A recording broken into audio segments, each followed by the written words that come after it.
वसईतील प्रसिद्ध सलीम कॅसेटवाला हत्या प्रकरण, फरार आरोपी क्लेमेन लोबोला 36 वर्षांनी अटक।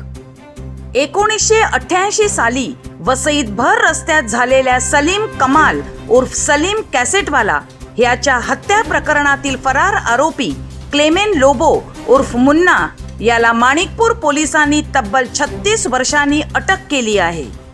हत्येनंतर तो परदेशात फरार झाला होता। 90च्या दशकातील वसईतील विविध हत्यांमधील सलीम कॅसेटवालाची हत्या महत्त्वाची मानली जाते। 90च्या दशकात वसई विरार शहरात दहशतीचे वातावरण होते।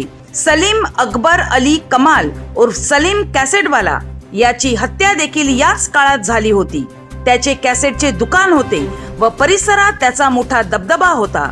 1988 साली सलीम वसई पश्चिमेकडील माणिकपूर रस्त्यावरील आताच्या दत्तात्रय शॉपिंग सेंटर समोर पाणीपुरी खाण्यासाठी आला होता।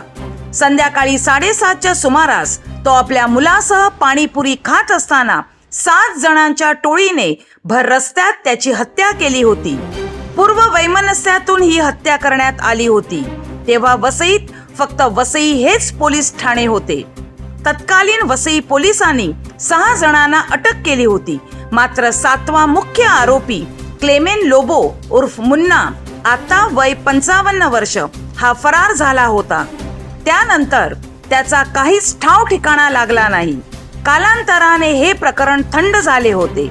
माणिकपूर पोलिसांनी या प्रकरणाचा नव्याने तपास सुरू केला होता।